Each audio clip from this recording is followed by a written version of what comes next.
Hi everyone and welcome to our special March webinar series in honor of International Women's Day and Women's History Month. My name is Miriam Zaidi and I'm the Girls Action Communications Coordinator. In a couple of minutes, I will be passing the mic to Milena Joya. We are very fortunate to have her with us today. For those of you who are returning, welcome back. For those of you who are new to our webinar series, I wanted to briefly introduce you to Girls Action Foundation before passing things along to Milena. Very quickly, Girls Action Foundation is a national nonprofit that works to empower girls. We are based in Montreal, where we run local girls programs, and we work with some 250 partners across the country who run their own girls programs. We also provide leadership training, organize networking events, and do other things that connect girls and young women. In terms of impact, nationally, we reach about 60,000 girls and young women located in remote, marginalized, and urban communities, including the North. As I mentioned, this webinar is presented as part of our special March webinar series. In honor of International Women's Day and Women's History Month, every Thursday at noon, Girls Action offers a webinar that addresses young women's issues.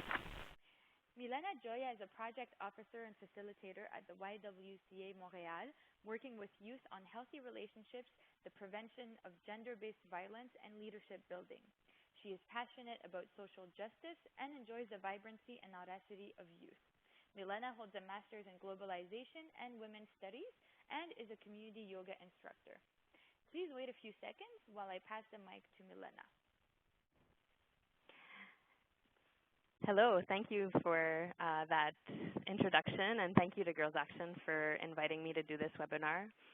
It's a pleasure to be part of the fabulous webinar series going on for International Women's Day. So I'm here to talk about dropout rates and promoting school retention and having specifically a gendered approach through that. So I'll just start off with an overview of the presentation. I'll start with a brief introduction to contextualize the information that I'll be presenting to you. Then we'll be looking at a brief portrait of dropout rates in Canada, and specifically why we should be concerned with girls dropping out of school.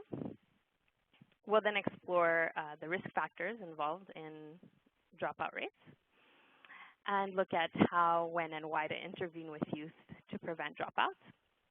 And finally, we'll look at some policy implications. So first off, to contextualize all this information that I'll present to you, basically at the YWCA for the past 3 years, we've been working on an action research project that focuses on facilitating the transition from grade school to high school and preventing gender-based violence. And the Action Research Project started with a literature review, so a review of social science research covering a feminist analysis of the specific needs and realities of girls and boys during their transition to high school, and specifically looking at risk factors and protective factors for school retention. We also conducted 10 focus groups to better understand the specific realities of the groups that we work with in both English-speaking and French-speaking sectors of Montreal. From the literature review and the focus groups, we analyzed that data and produced a needs assessment, which I'll be drawing from for this presentation. And following the needs assessment, we identified specific themes to address in relation to the transition from grade school to high school and created 8 workshops. And we then tested them in 13 different pilot groups with 100 girls and boys in 3 elementary schools, 3 high schools, and 1 community center in both English and French-speaking sectors of Montreal. And so the pilot groups helped us to test and perfect the toolkit activities so that they would best fit the needs of our target population. And so finally, we finalized the toolkit, and last month we had 4 different trainings for professionals on using the toolkit. So there's some background on that. Now, more specifically on dropout rates in Canada. So if we look at this graph, we can see the broad trends from, this is for the last 20 years. And so if we look, the main things that we can draw from this map are that first of all, there's been a steady decrease in dropout rates in Canada, but they are, however, still fairly high. And if we just look at this graph, we can easily see how usually dropouts in Canada are seen as a boys' issue. But if we, so yeah, because we can see clearly that so the top line is for men who have dropped out of school, and the light blue line is for women. And so we can see that there has been a consistent difference in dropout rates for girls and boys. But if we look a little deeper, we can see that there are some nuances that we really need to that sort of change our analysis of the situation. So if we look at the dropout rates with so disaggregated between 19-year-olds and 25-year-olds, we can see that although men still have a higher rate of having dropped out of school, they also have a higher rate of going back to school. And so they're more likely to return to school to complete their high school diploma than girls are. And so that is definitely significant. And so other reasons why we should be concerned with girls dropping out, despite the fact that they have a much, on top of the fact that they have a much lower rate of returning to school, they also have less job opportunities when it comes to just if we compare men and women who both don't have high school diplomas. And we can also see this very significant wage gap between men and women who both have dropped out of school. So it's about a $10,000 difference in average income. These are statistics from Quebec. And what we also see is that women who have dropped out of school, their average income is actually below the poverty line. So that is very significant and very worrisome. So we also, what should be also considered in the conversation about dropout rates is that while girls might drop out of school less, they are less likely to return to school, and the impact of them dropping out is much higher. As well, many young women who drop out of school are single mothers, and that perpetuates the cycle of poverty and of low educational attainment. So now looking at risk factors, one of the main major risk factors is poverty. And so poverty is the biggest predictor of dropping out of school. And I found this really interesting map online of the island of Montreal. And so it delineates each neighborhood, and each neighborhood gets a color assigned depending on the percentage of adults who have not received the high school diploma. And you can clearly see the west is dark green. And the poorer parts of Montreal are red, which means that they have a dropout rate of 25% or more. And so this is on one little tiny island, and we can see how much discrepancy there is, but also how much poverty has to do with it. And of course, aspects of identity such as race, gender, sexual orientation, learning disabilities, or physical disabilities. I mean, our intersectional identities definitely influence this possibility of dropping out.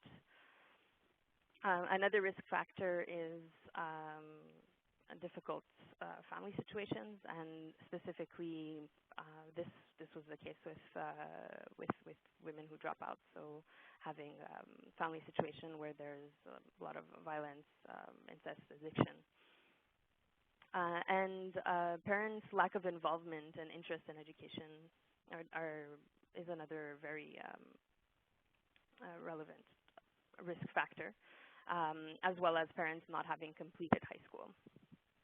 And so for women specifically, early pregnancy is a risk factor, as well as depression. And what we found with our action research specifically was a difficult transition to high school is a good predictor of whether or not youth drop out. And so when we talk about a transition to high school in the Quebec context, we're talking about grade 6 to secondary 1. And during this time, there are a lot of transitions going on. So we're not only talking about a school transition, but we're also talking about a puberty transition, so a body-mind transition. And youth are in constant adaptation to new environments and to their changing bodies. And it's a time when they're forming their adult identity, their gender identity, their sexuality, and so it's a very vulnerable time. From our focus groups,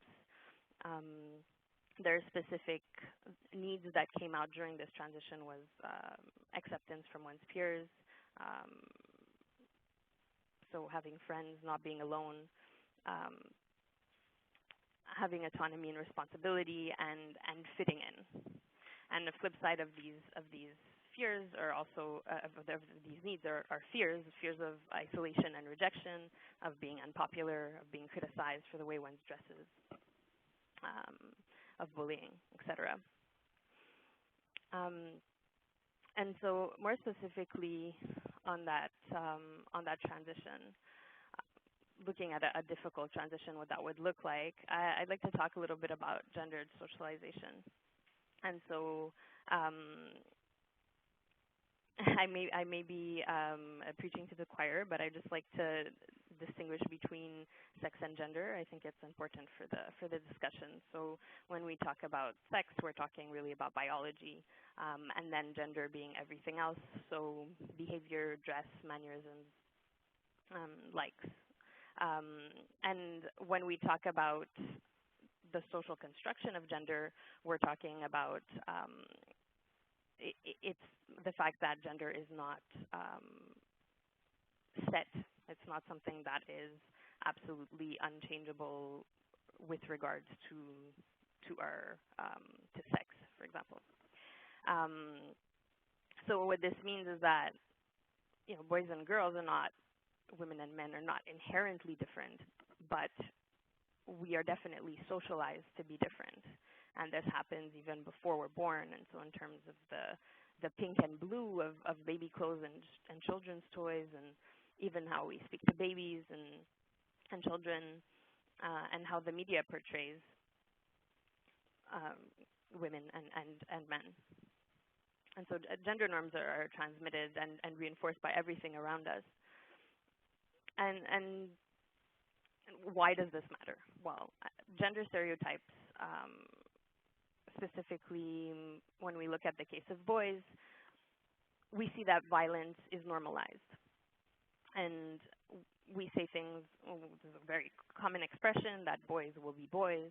And what we're really saying there is that boys will be violent, and boys will be violent with each other and in relationships.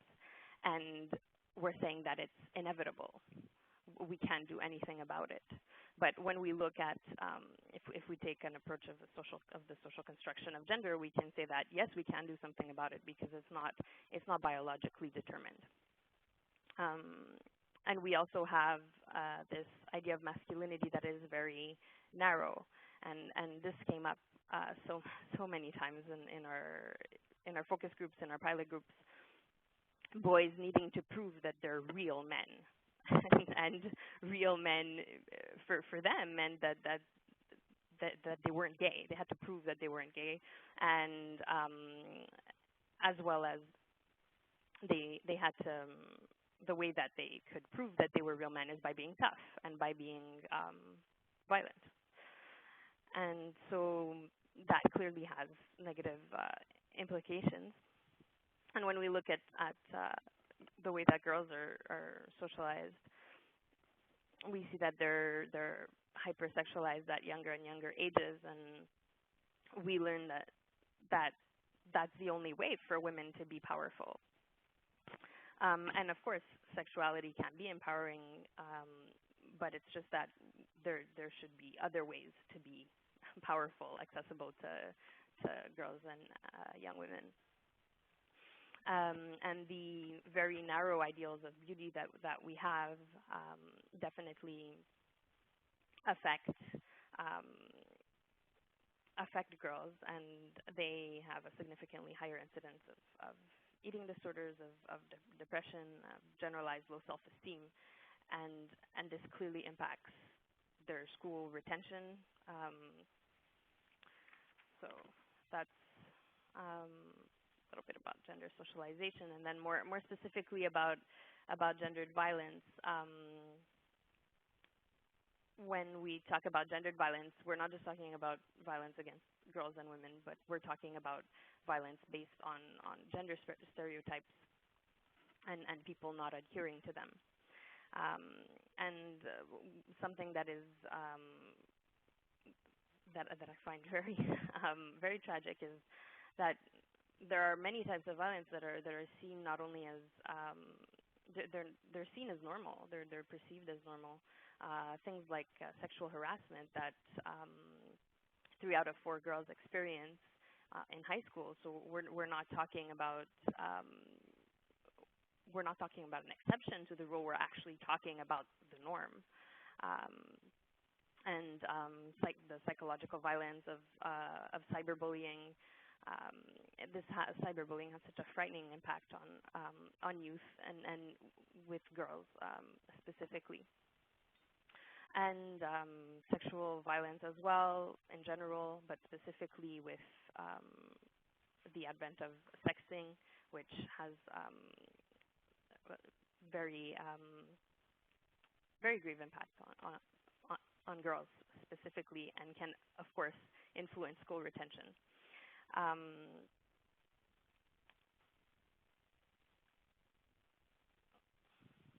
So what can we do with all this, with all these risk factors, and the fact that a difficult transition can really influence school retention in the future? Well, definitely early intervention and promoting healthy relationships and working at preventing gender-based violence does promote school retention by reinforcing protective factors, by limiting risk factors. So things like reinforcing self-esteem and the development of social skills, being aware of one's own strengths and weaknesses can allow youth to better face challenges. And as well, youth being able to develop a critical awareness of gender stereotypes and diversity, so that youth can really make choices that belong more to them. And again, being able to recognize violence, because there's so much violence is normalized that we need to be able to recognize it as a problem first before we can really do anything about it. And the fact that school retention is a lot more than educational achievement. So we're not discounting educational achievement. It is important. It's just that it doesn't happen in a vacuum, and so we need to look at what's around it, the social context, that and everything else that are going on in youth's lives, so that we can really have a more holistic view of school retention. And so the toolkit that we've created has these objectives, and some of the themes are on self-expression, solidarity, stereotypes, body changes and sexuality, how to respond and prevent violence, how to promote healthy relationships and healthy lifestyle habits. And we also have a section on promoting parent involvement, since that's so important as a protective factor, as well information on how to set up a peer mentorship program. And of course, involvement in extracurricular activities is a very important protective factor. And so now, just a little more broadly, to conclude on larger policy implications, well, we need to break the cycles of poverty, so that's kind of a big one. But definitely that would impact school retention. And then looking at reproductive justice in a broad sense. So looking to create more programs to support young mothers in returning to school, free, affordable, accessible childcare and birth control, and then sexual health education. We really need that in Quebec specifically, where it's not mandatory, and sexual health education that involves also looking at relationships and things like negotiating consent, and those are really really important aspects of sexual health. And then looking at more broadly curriculum reform, and training teachers. In an ideal world, we would have smaller classrooms and adapted flexible education for youth that just simply learn differently, to accommodate for that. And breaking stereotypes in education as well, really celebrating diversity instead of just, but tolerating it, and celebrating uniqueness as well, and promoting parent involvement, and as well as promoting non-traditional trades as options to young women that may just drop out because they don't see that as an option. So there it is. That's my presentation. Thank you very much for listening, and if there are any questions, I'll be glad to take them. Thank you very much, Milena, for this very insightful presentation. We will now be opening up the questions and answers portion of the webinar. The first question that we have for you is about the focus on the boys' dropout rates in Quebec. There is a huge focus on that, and basically we were wondering if you feel that there is a gendered approach to dropout rates in Quebec, more specifically to boys, or do you think there should be more room to address girls' dropout rates?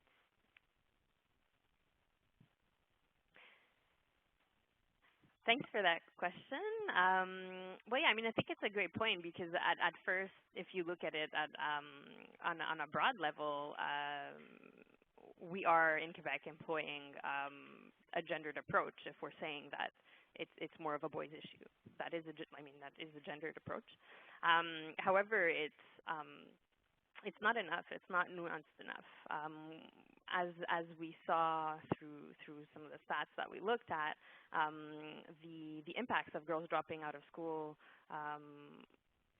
even though they may be there may be less girls dropping out, the implications are very significant, and we really need to have more research on girls specifically dropping out.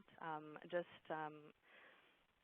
2 months ago, there was a conference in Montreal specifically on girls and dropout rates, and so I think that the issue is gaining a bit more bit more importance in the public eye, and I hope that it continues in that trajectory. Thank you very much for your answer, Milena.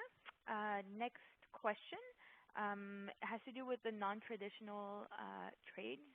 You mentioned them briefly, but basically we were wondering whether how important it was to introduce young women, girls to non-traditional trades in schools, whether elementary or high school, to facilitate their retention, because a lot of the time schools will speak about, girls becoming doctors or lawyers, but those are very difficult trades and set the bar really high for a lot of girls. So how does that impact girls and school retention? Thank you.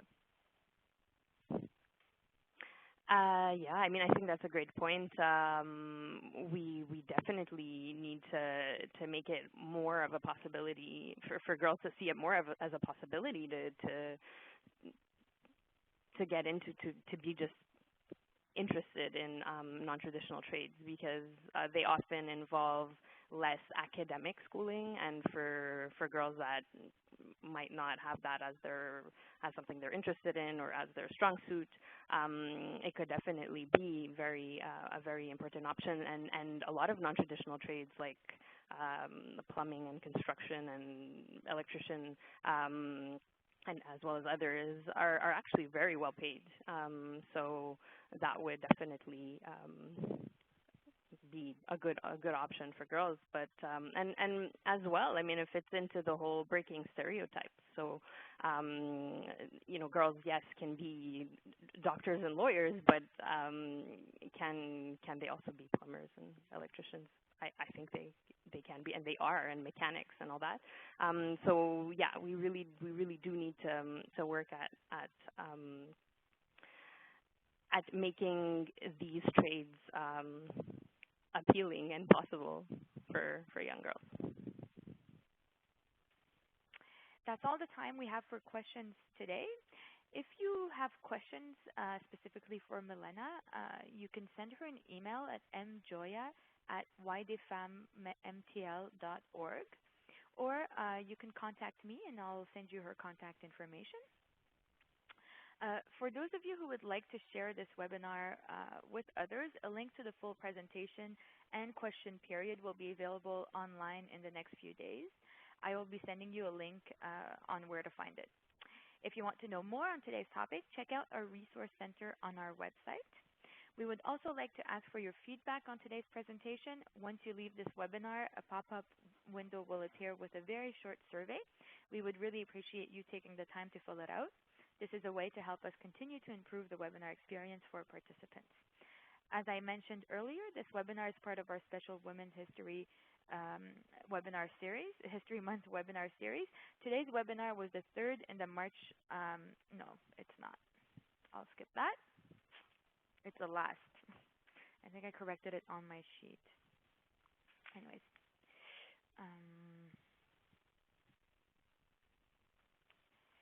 You can find out more about our webinar series by going to Girls Action website at www.girlsactionfoundation.ca/webinars. I also invite you to contact me if you have any questions, Miriam@girlsactionfoundation.ca. Again, thank you for attending and have a great day, everyone.